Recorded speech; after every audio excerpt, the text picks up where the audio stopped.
मी धडा प्रत्यक्ष वाचतोय आणि आपण एकाग्रता करून कॉन्सन्ट्रेशन करून आपण त्यातल्या काही वाक्यरचना त्यांचा अर्थ याच्याकडे लक्ष द्याल अशी अपेक्षा करतो. धडा जसा पाहिला तर निबंधाच्या स्वरूपात असल्यामुळे वाक्यरचनेची जी गुंफण आहे किंवा जी काही रचना आहे तर त्याचा अर्थ समजून घेण्यासाठी आपल्याला एकाग्रता महत्त्वाची. तर बघूया.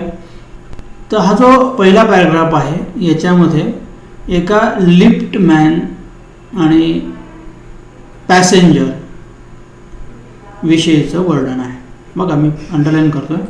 The young liftman in a city office आणि अ पॅसेंजर.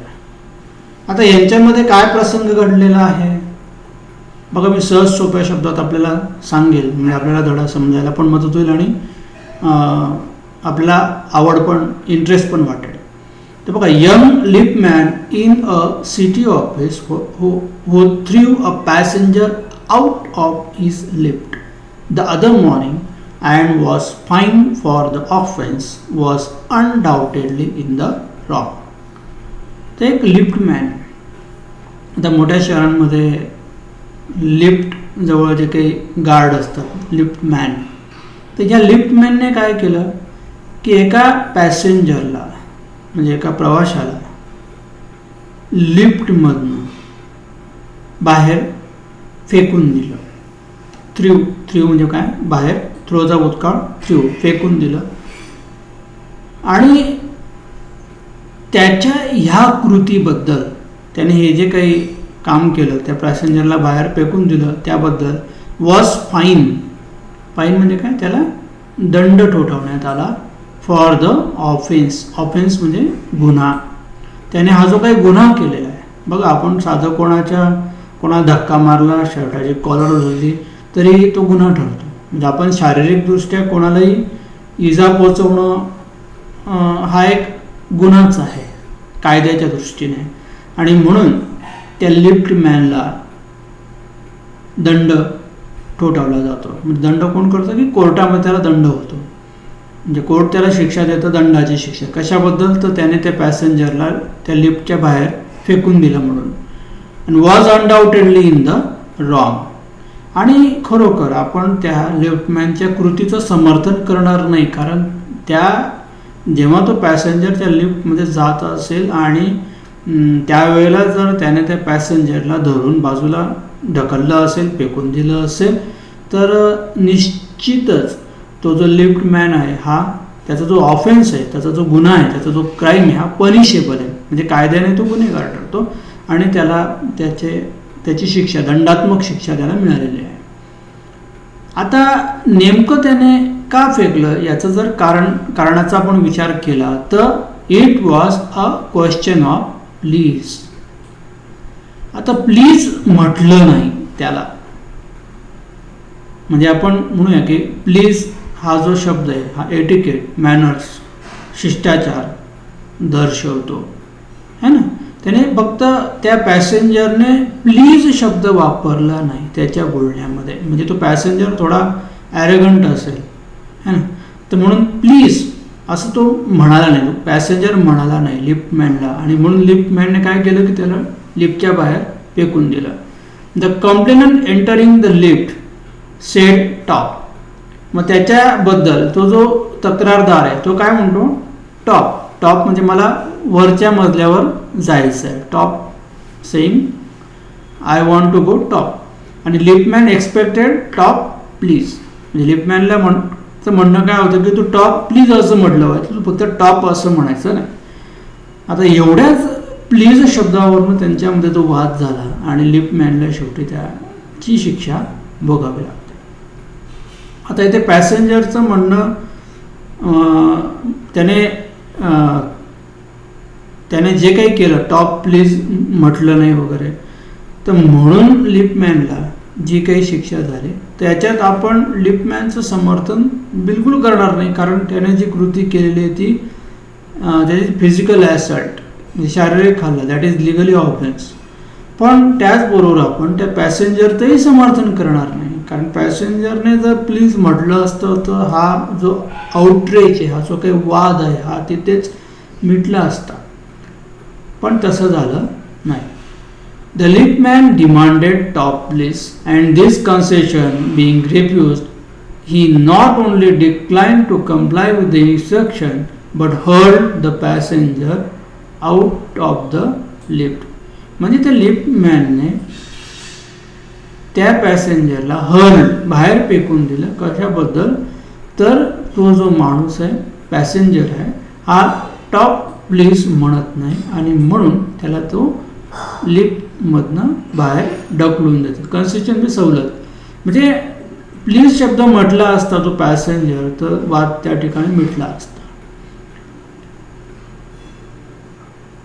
आता इथे प्रश्न आहे सेल्फ रिस्पेक्टचा, स्वाभिमानाचा.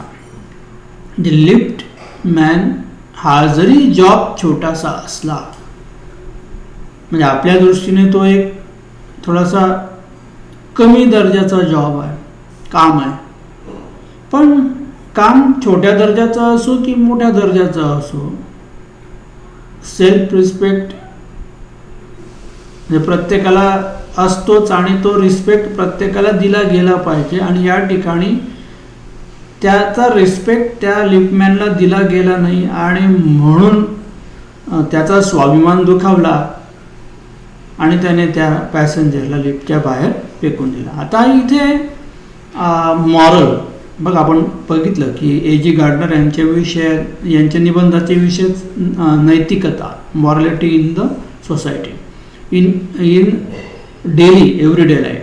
म्हणजे दैनंदिन जीवनामध्ये आपण ती नीतिमत्ता पाळली पाहिजे आणि ही नीतिमत्ता पाळणं त्या पॅसेंजरचं काम होतं, पण त्याने ती पाळली नाही. आता नीतिमत्ता पाळणं आणि न पाळणं, आता हा काही कायद्याने गुन्हा ठरू शकत नाही, हे लक्षात घ्या. त्याच्यामुळे लॉ कॅनॉट डू एनिथिंग, कायदा काहीच करू शकत, त्याला शिक्षा करू शकत नाही. तुम्ही किती नीतिमत्तेने वागता, अनीतीने वागता वगैरे, तर there is no provision of punishment in according to law. हां, पण समजा तुम्ही कायद्याने कोणावर हात उचलला किंवा कोणाला ढकललं, दुखापत केली, that is physical violence or assault, then you are definitely going to be punish. आणि म्हणून इथे पॅसेंजर रॉंग आहे हे आपल्याला कळतं, पण त्याच्या बिहेवियरमध्ये म्हणजे जो काही रूडनेस आहे किंवा इम्पोलाइटनेस आहे, असभ्यपणा आहे, तर याला कायद्याने कुठली शिक्षा नाही आहे. म्हणजे law cannot punish him at all. म्हणजे जरी कायद्याने तो जिंकलेला असेल आणि लिफ्टमॅन हारलेला असेल, म्हणजे लिफ्टमॅनला दंड म्हणून शिक्षा ही जी मिळाली आहे, तर त्यामुळे लिफ्टमॅनला जरी कमीपणा घ्यावा लागत असला तरी तेवढीच जबाबदारी ही त्या पॅसेंजरचीही आहे की त्याने सामाजिकदृष्ट्या मॉरॅलिटी, कर्टसी, सौजन्य, पोलाइटनेस, मॅनर्स पाळले पाहिजे. आणि म्हणून इथे म्हटलंय hall the passenger out of his lift. म्हणजे आपल्याला या पॅराग्राफमध्ये काय माहिती मिळते की नेमका लिफ्टमॅन आणि पॅसेंजरमध्ये जो वाद झाला तो कशावरून झाला आणि त्याची शिक्षा कोणाला मिळाली. मग याच्यात वाद झाला लिफ्टमॅन आणि पॅसेंजरमध्ये, शिक्षा मिळाली लिफ्टमॅनला आणि कारण होतं की तो पॅसेंजर त्या लिफ्टमॅनला प्लीज, कृपया हा शब्द न वापरता तो फक्त काय सांगतो, टॉप. म्हणजे टॉप प्लीज म्हणण्याऐवजी तो फक्त टॉप एवढंच म्हणतो. आणि या वादविवादामुळे जो लिफ्टमॅन आहे तो त्याला लिफ्टमधनं बाहेर फेकून देतो. That is a physical violence or physical action committed by the liftman and therefore the liftman was fine. ज्याला दंडाची शिक्षा होते बाय द कोर्ट. म्हणजे हा एक विषय आपल्याला या पॅराग्राफमधनं दिसतो. आता ह्या प्रसंगावर लेखकाने कसं विवेचन केलेलं आहे पुढे ते आपण बघूया. आता लेखक असं म्हणतात की this of course was carrying a comment on manners too. म्हणजे आता जसं शारीरिकदृष्ट्या हल्ला करणं जशी ही बाजू निंदनीय आहे, दॅट इज condemnable offense. पण on the reverse, right, contrary side, we must think about a comment on manner. शिष्टाचारावरही आपल्याला भाष्य केलं पाहिजे आणि नेमकं याच्यावर कोणी बोलत नाही. Discourtesy is not a legal offence. असभ्यता, असौजन्य हा कायद्याने गुन्हा नाही. म्हणजे मी कसाही वागलो, म्हणजे याचा अर्थ असा की माझा वागणं बोलणं that is my private life, private personal life, आणि म्हणून कायद्याने तो गुन्हा ठरत नाही. आणि it does not excuse assault and battery. पण मी कसंही वागलं म्हणजे कायदा मला शिक्षा करत नाही असा याचा अर्थ नाही. कायदा मला नक्कीच शिक्षा करणार. केव्हा? जेव्हा मी कोणावर ॲसल्ट म्हणजे हल्ला केला, ॲसल्ट ऑन बॅटरी. हे बघा इथे ॲसल्ट आणि बॅटरी शब्दाचा अर्थ आहे an attack which includes not only threat but also the actual violence. म्हणजे मी जर प्रत्यक्षात हिंसेवर उतारू झालो, मी जर कोणाला धमकी दिली, कोणावर मी जर ॲसल्ट हल्ला केला, then definitely the law will not excuse me. कायद्याने मला माफी मिळणार नाही. म्हणजे माझ्या वागण्याने कोणाला जर त्रास झाला तर नक्कीच दॅट इज पनिशेबल. पण माझ्या वागण्याने जर कोणाला त्रास होत नसेल तर दॅट इज नॉट पनिशेबल. आता इथे प्रश्न असा आहे की it is my moral duty that I must follow the manners, I must follow politeness, I must follow courtesy while living in my daily life. That should be my discipline, that should be my manners, and that is my moral duty. आता हीच नीतिमत्ता समाजामध्ये पाळली जात नसल्यामुळे लोक कसेही वागतात. आपल्याला वाटतं की याला शिक्षा झाली पाहिजे, पण तसं होत नाही जोपर्यंत म्हणजे ती व्यक्ती कुठली ॲक्शन करत नाही. म्हणजे जोपर्यंत तिचं वागणं कृतीत उतरत नाही तोपर्यंत तिला शिक्षा होत नाही. म्हणजे काय की आपलं वागणं ही वेगळी गोष्ट आहे आणि वागण्यामुळे होणारी कृती ही आणखीन दुसरी वेगळी गोष्ट आहे. म्हणजे बोलता बोलता भांडण झालं याच्याने काही गुन्हा ठरणार नाही, पण भांडण करता करता जर आपण एखाद्याच्या कान शिलत लगावले, ढकलून दिलं, काही हिंसा केली, तर मग निश्चितच कायद्याने आपल्यावर कारवाई होते. तर मग हीच ए जी गार्डियन यांना सांगायचं आहे की law looks into action and inaction. म्हणजे तुम्ही काय कृती केली याच्याकडे कायदा लक्ष देणार. But how you behave the law, it is not the matter of law to probe into. म्हणजे कायद्याने याच्या लक्ष घालण्याची गरज नाही, पण तुम्ही कसं वागता, पण वागल्याने तुमच्या वागण्याने कोणाला जर हिंसा पोचली, इजा पोचली, then law will definitely look into you. म्हणजे आता कायद्याने तुमचा सेल्फ रिस्पेक्ट, डिग्निटी, मॅनर्स या सोशल गोष्टी आहेत, या सामाजिक गोष्टी आहेत, that is your personal kind of identity. पण when personal identity arrives into social identity, then your character is formed. म्हणजे आपण वैयक्तिक आयुष्यात कसं वागतो आणि सामाजिक आयुष्यात कसं वागतो याच्यावरून आपली ओळख निश्चित होते. आणि म्हणून ही जी ओळख आहे ही जर आपल्याला चांगली बनवायची असेल तर we should be equally good in our personal and social life. आता इथे उदाहरण आणखीन एक दुसरं दिलं बघा. If a burglar breaks into my house. आता एखादा दरोडेखोर जर माझ्या घरात घुसला and I knock him down, आणि मी जर त्याला मारलं तर लॉ विल ॲक्विट मी. तर कायदा मला सोडून देईल. ॲक्विट म्हणजे मुक्त करणं, म्हणजे स्वतःच्या सुरक्षेसाठी, बचावासाठी जर आपण कोणावर हल्ला केला तर कदाचित कायदा आपल्याला सोडून देईल. अर्थात तो पुन्हा चौकशीचा भाग आहे. कोणी कोणाला मारलं वगैरे, पण होऊ शकतं की कायदा आपल्याला मुक्त करेल, ॲक्विट करेल किंवा माफही करू शकेल. And if I am physically assaulted, आणि समजा त्या दरोडेखोरांनी जर माझ्यावर शारीरिक हल्ला केला, तर it will permit me to retaliate with reasonable violence. Retaliate म्हणजे काय? भरपाई करणे. म्हणजे मला जर कोणी मारलं, म्हणजे माझ्यावर कोणी जर शारीरिक हल्ला केला, मला ठार मारण्याचा प्रयत्न केला आणि त्याच्या बदल्यात मी दुसऱ्यावर म्हणजे स्वतःच्या बचावासाठी म्हणून मी आक्रमण केलं, तर कदाचित कायद्याने मला परमिशन असेल. म्हणजे स्वतःचा जीव वाचवण्यासाठी केलेले मारहाण किंवा हिंसा कदाचित, मी बघा शब्द परत वापरते, कदाचित परमिसेबल असेल. पण परमिसेबल असेल याचा अर्थ म्हणून आपण कोणी मारलं म्हणून त्याला मारलं पाहिजे ही गोष्ट बरोबर नाही. कायदा आपण हातात घेऊ शकत नाही, हे लक्षात घ्या. आणि म्हणून जर कोणी शारीरिकदृष्ट्या हल्ला केला तर कदाचित मला it will permit me to retaliate with reasonable violence. मी स्वतःच्या बचावासाठी मी जर दुसऱ्यावर आक्रमण केलं असेल तर कदाचित मला त्याच्यावर कायद्याने सूट मिळू शकते. मिळेलच असं नसतं, लक्षात घ्या. कारण शेवटी कायद्याने दोन गोष्टी महत्त्वाच्या असतात.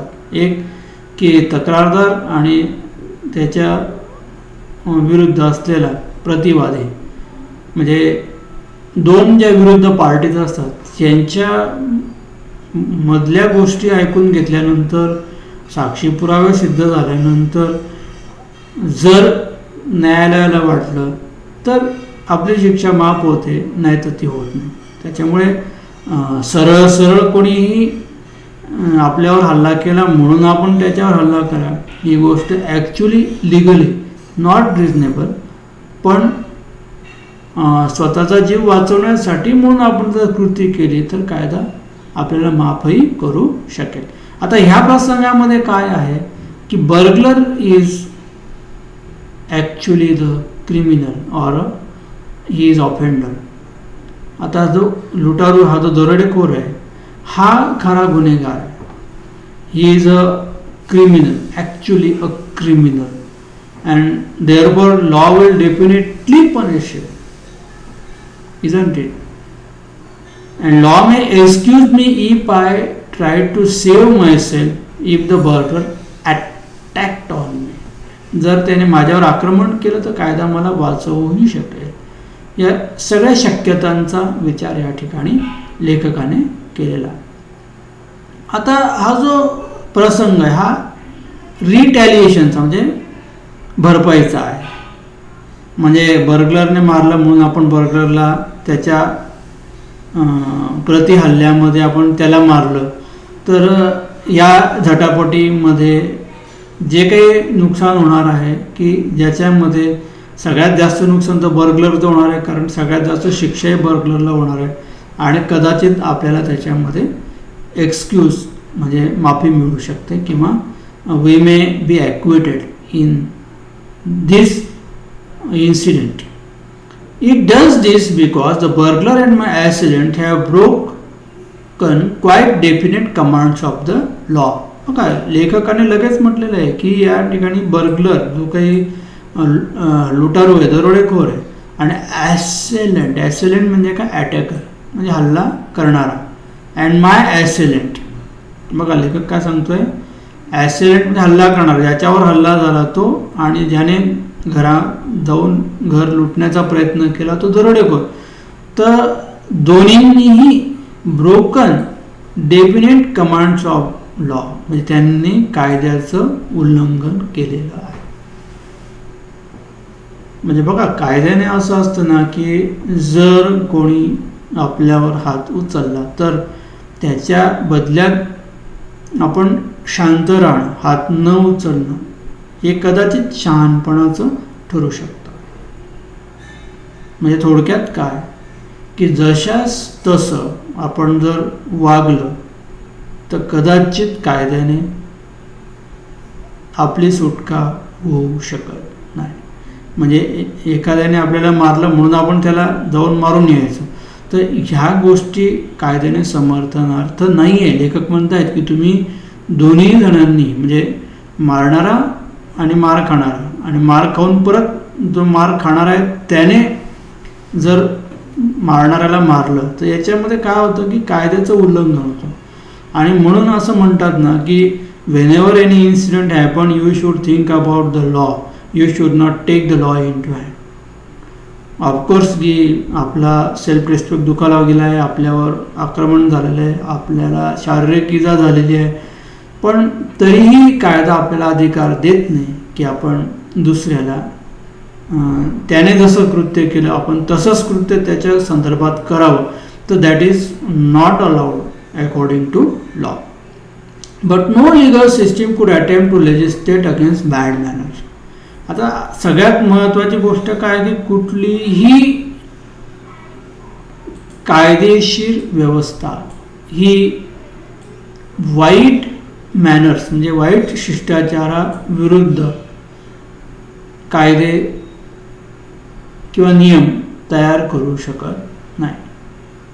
आता शिष्टाचार ही एक सामाजिक गोष्ट आहे, सामाजिकदृष्ट्या पाळण्याची गोष्ट आहे आणि त्याच्यामुळे manners is not a part of law.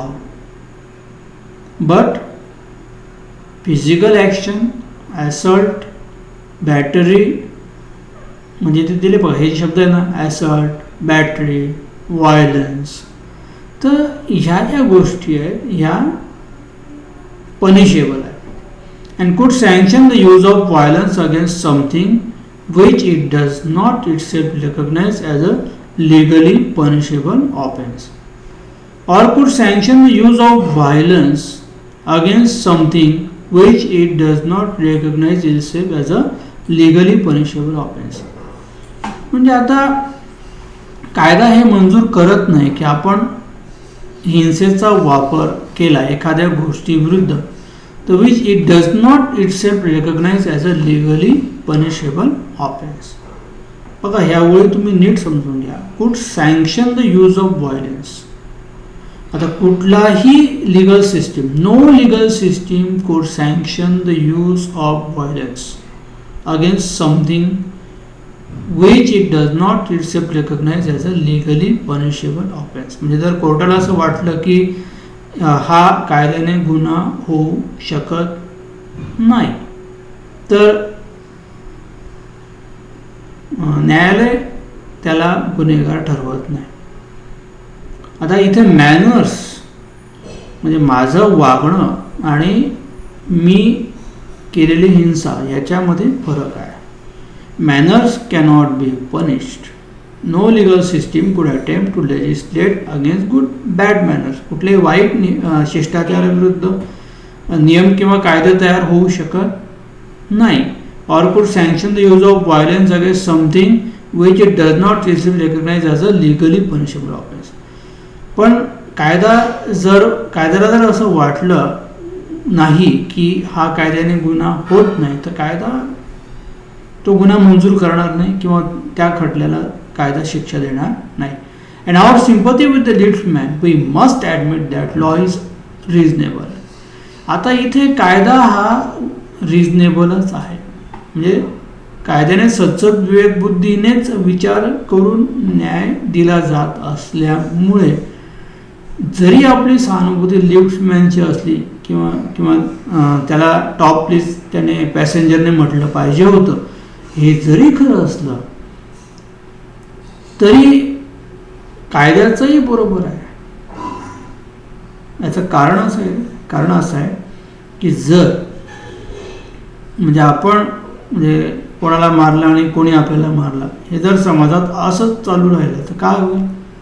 सातत्याने समाजामध्ये भांडणं निर्माण होतील आणि सामाजिक वातावरण गढूळ होईल, गुन्हेगारीचं प्रमाण वाढेल. आणि म्हणून एखाद्याने मारलं आणि त्याच्या बदल्यात दुसऱ्याने जर त्याला मारलं तर that is not allowed by law. म्हणजे असं म्हटलेलं आहे बघा, पुढे म्हटलेलं आहे, it would never do if we were at liberty to box people's ears. म्हणजे आपल्याला लोकांचे कान उपटण्याचा लिबर्टी म्हणजे स्वातंत्र्य नाही आहे, अधिकार नाही आहे. म्हणजे जरी लोक आपल्याशी चुकीचं वागले तरी आपल्याला त्यांचा कान उपटण्याचे अधिकार नाही. Because we did not like their behaviour. म्हणजे काही लोकांचं वर्तन आवडलं नाही म्हणून आपण त्यांचे कान पिळायचे, तर that is not allowed by the law. म्हणजे जर एखाद्याचं वर्तन आवडलं नाही आणि म्हणून आपण त्याचे जर कान पिळले तर त्या वाईट वर्तनाला कायदा शिक्षा करणार नाही, पण आपण त्याचे कान पिळले म्हणून कायदा निश्चित आपल्याला शिक्षा करेल. आणि म्हणून ते म्हटलेलं आहे, it would never do if we were at liberty to box people's ears because we did not like their behaviour or the tone of their voices or the scowl on their faces. इथे scowl शब्दाचा अर्थ आहे आठ्या पाडणे, कपाळावर. आता काही लोक कपाळावर आठ्या पाडतात, रागाने पाहतात. काही लोकांचा जो टोन आहे, आवाजातला जो सूर आहे, जसं आपण म्हणतो टोमणे मारणे, सतावणे, चिडवणे, चेष्टा करणे, तर अशा वेगवेगळ्या टोनमध्ये जर लोक आपल्याशी बोलतात, काही वेळेला कपाळावर आठ्या रागाने बघतात, तर this is not punishable according to law. हे बिहेवियर, हे वर्तन आहे. तर हे वर्तन आपल्याला आवडलं नाही म्हणून जर आपण ते माणसाचे कान उपटले, कान पिळले, तर मला वाटतं the law cannot punish the man but law will punish to us. म्हणजे कायद्याने आपल्याला शिक्षा होऊ शकते. तर इथे ए जी गार्डनर यांनी दोन गोष्टी स्पष्टपणे आपल्यासमोर मांडलेल्या आहे की good manners and law are different things. म्हणजे शिष्टाचार आणि कायदा या दोन वेगळ्या वेगळ्या गोष्टी. गुड मॅनर्स, शिष्टाचार ही पाळण्याची गोष्ट आहे. आपण समाजामध्ये हा शिष्टाचार पाळला पाहिजे. नम्रपणा, सौजन्यता या सर्व गोष्टी आपण पाळल्या पाहिजे. ही आपली वैयक्तिक जबाबदारी. That is not the responsibility of the law. What is the responsibility of the law? कायद्याची जबाबदारी काय आहे? The law will punish if there is any physical violence, assault or attack or any hurt done by you. म्हणजे self respect, आपला स्वाभिमान दुखावला गेला आहे हे जरी खरं असलं तरी तुमच्या दुखावलेल्या स्वाभिमानावर कुठलीशी शिक्षा किंवा शिक्षेची तरतूद कायद्यामध्ये नाही, हे आपण इथे लक्षात घेतलं पाहिजे. Our feast would never be idle and the gutter of the city would run with bloody all day. बघा इथे म्हटलेलं आहे, our feast would never be idle. म्हणजे एखादा माणूस हा वाईट वागत असेल, त्याच्या चेहऱ्यावर जर आठ्या पडलेल्या असतील, तो जर आपल्याकडे रागाने बघत असेल, त्याच्या आवाजातला सूर हा अत्यंत भेदक असेल, आपलं मन दुखावणारा असेल, तर साहजिक आहे की आपली जी मूठ आहे, आपला जो हात आहे, हा आळशी राहू शकत नाही. म्हणजे काय, it cannot be idle means काय, we turn into action. म्हणजे आपण हातगाईवर येतो किंवा आपण आपला हात तरी उचलला जाईल. आणि जर अशा पद्धतीने लोक वागले आणि आपण दरवेळेला लोकांवर हात उगारत राहिलो तर काय होईल? बघा, the result is the gutters of the city would run with blood all day. म्हणजे समाजामध्ये कायम असा रक्तपात होत राहील. ब्लड ऑल डे, लक्षात घ्या, व्हेरी सिरियस. म्हणजे टीट फॉर टॅट, म्हणजे जशास तसं वागण्याची परवानगी कायद्याने नाही. म्हणजे टीट फॉर टॅट म्हणजे action into reaction, that is not allowed. आणि त्याच्यामध्ये पुन्हा महत्त्वाचं काय आहे की you are not allowed physical attack or violence according to law. मग आता या संबंध पॅराग्राफमध्ये जो लिफ्ट्समॅन आहे, लिफ्टमॅनच्या दृष्टीने त्याचा जो सेल्फ रिस्पेक्ट म्हणजे स्वाभिमान दुखावला गेला आहे, अर्थात त्याचं दुःख खूप मोठं आहे. पण त्याला न्याय मिळू शकत नाही, because it is not a crime according to law. पण liftman's attack on the passenger is crime according to law, therefore he is fine. म्हणजे आता असं होतं ना की भांडण कितीही तीव्र असेल, टोकाचं असेल, त्यातल्या त्यात एखाद्या माणसाचं कितीही चुकलेलं असेल, तर म्हणून आपण त्याचे कान उपटू शकत नाही, त्याला हाणामारी करू शकत नाही किंवा त्याला शारीरिक इजा पोचवू शकत नाही. आणि ही जी गोष्ट आहे म्हणजे चूक झाली, माणसाला समजवता येते, समजावून सांगता येते, चूक दुरुस्त करता येते, आणि ती त्याच्यासाठी एक वेगळी पद्धत आहे. म्हणजे शारीरिक हल्ला हे त्याच्यावर सोल्युशन नाही आहे. म्हणून कायद्याने असं म्हटलं आहे की you have to find the solution on your problems and you should not turn into physical attack while solving any problem. आणि म्हणून ए जे गार्डिनर यांनी या पॅराग्राफमध्ये आपल्याला सांगण्याचा प्रयत्न केलेला आहे की आपली नीतिमत्ता, मॉरॅलिटी असली पाहिजे की while behaving in social life we must follow courtesy, we must be polite, we must be humble, we must follow good manners and try to avoid as far as bad manners. म्हणजे या ठिकाणी पॅसेंजरला जरी वाटलं की मी जिंकलो आहे आणि माझं बरोबर आहे, नो, पॅसेंजर शुड ऑल्सो इंट्रॉस्पेक्ट, त्याने सुद्धा आत्मपरीक्षण केलं पाहिजे. जर त्याने टॉप प्लीज जरी म्हटलं असतं तर हा जो आउटरेज आहे, हा जो इतका जो काही संताप आहे, हा जो उद्वेग आहे, हा जो आवेश आहे, आणि त्याच्यामध्ये त्याच्या बदल्यात त्याला जे काही झालेलं शारीरिक हल्ला आहे किंवा त्याला जे ढकललं वगैरे, तर हे टाळता आलं असतं. आणि म्हणून law is not a solution for everything, but it is also our moral duty to keep good manners while behaving in the society. इथे बघा लेजिस्लेट हे शब्द आले, make a law or laws. Violence म्हणजे action or feelings that cause damage or unrest. बॉक्सने fight with fist म्हणजे एखाद्याशी आपण मुष्टियुद्ध करणे. बॉक्स या शब्दाचा अर्थ आहे मुष्टियुद्ध करणे, किंवा एखाद्याचं कान उपटणे, किंवा आपण त्याला मारणं वगैरे, हाणामारी करणं. हॉटी या शब्दाचा अर्थ having a high opinion of one self and often low opinion of others. अर्थात आपण हा जो शब्द आहे हा आपण दुसऱ्या भागामध्ये आपण बघणारच आहोत.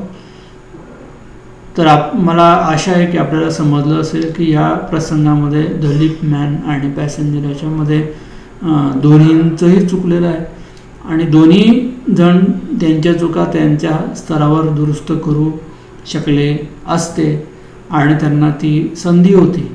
आणि म्हणून त्यांनी जर सामंजस्याने, नियमाने, नम्रपणे ती समस्या सोडवली असती, तर दोन्हींचाही सेल्फ रिस्पेक्ट पाळला गेला असता, स्वाभिमान पाळला गेला असता, तो दुखावला गेला नसता, आणि नंतर हा जो वाद आहे हा आपल्याला मिटवता आला असता. थोडक्यात आपल्याला या प्रसंगातून हे शिकायला मिळतं की कोणताही वाद आपल्याला टाळायचा असेल तर आपल्यामध्ये नम्रपणा, सौजन्यपणा असलाच पाहिजे, चांगला शिष्टाचार असलाच पाहिजे.